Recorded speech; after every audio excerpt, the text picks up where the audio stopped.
বাংলার এক প্রত্যন্ত গ্রাম, গ্রামটির নাম হরিণছড়া। গ্রামের চারদিকে সবুজ ধানের ক্ষেত, নদীর পাড়ে কুঁড়ে ঘর।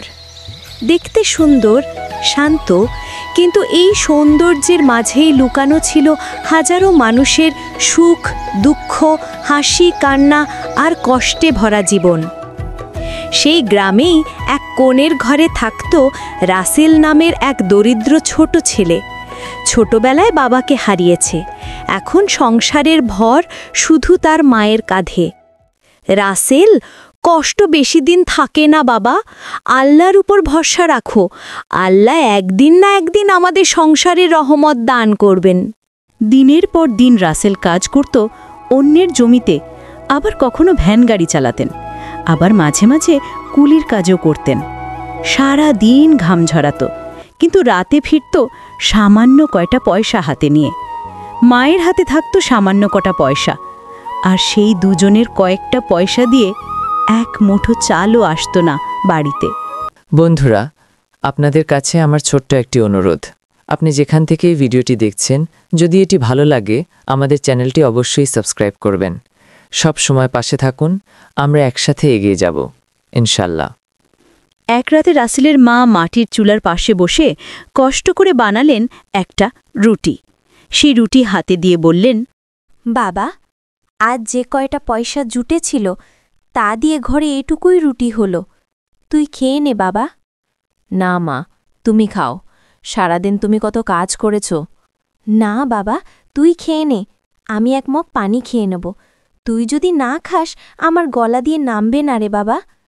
মা, ঠিক আছে, তাহলে আমরা দুজনেই রুটিটা ভাগ করে খাব। ঠিক তখনই কে যেন দরজায় কড়া নাড়ল। দরজা খুলে রাসেল দেখল অচেনা এক বৃদ্ধ লোক দাঁড়িয়ে আছেন। দাদু ভাই, কয়েকদিন ধরেই আমি পানি ছাড়া কোনো কিছুই খাইনি। কিছু খাবার আছে কি? রাসেল লোকটির কথা শুনেই থেমে গেল, চোখে পানি এলো।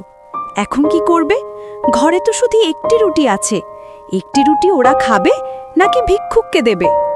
রাসেল, মনে রেখো বাবা, তোমার অভাবের থেকে যদি অন্য কারো বেশি অভাব থাকে তাকে সাহায্য করতে হয়। রাসেল চোখ বন্ধ করে সেই একমাত্র রুটি নিজে না খেয়ে ভিক্ষুকের হাতে দিয়ে দিল। দাদু ভাই, এই রুটিটা খেয়ে অনেক শান্তি পেলাম। আল্লাহ তোমাদের ঘরে আর অভাব রাখবেন না। আজ তোমরা যে রুটি আমাকে দিয়ে সাহায্য করলে, তার প্রতিদান আল্লাহ শত গুণে তোমাদের দেবেন। এমন কথা বলে ভিক্ষুক ওখান থেকে চলে গেল। পরদিন ভোরে গ্রামের জমিদারের লোকেরা কাজের জন্য লোক খুঁজছিলেন। হঠাৎ রাসেলকে দেখতে পেলেন এবং তাকে দেখে ডাকলেন। এই ছেলে, তোমার নাম কি? তুমি কি সব কাজ করতে পারবে? জি হুজুর, আমার নাম রাসেল। হুজুর, আমি তো ছোট, তাই তেমন কোনো কাজ পারি না। তোমাকে দেখে পরিশ্রমী হচ্ছে। তুমি কি কাজ খুঁজছ রাসেল? জি হুজুর, তবে আমি তেমন পারি না। তোমার চোখে পরিশ্রমের আলো দেখতে পাচ্ছি। আজ থেকেই তুমি আমার জমির দেখাশোনা করবে। তোমার পরিবারে কে কে আছে? আমাদের পরিবারে আমি আর আমার মা আছে হুজুর। ও আচ্ছা, আজকেই তোমার মাকে নিয়ে আসবে। তোমাদের জন্য ঘর আর খাবারের ব্যবস্থা করা হবে। তোমাদের আর অভাব থাকবে না।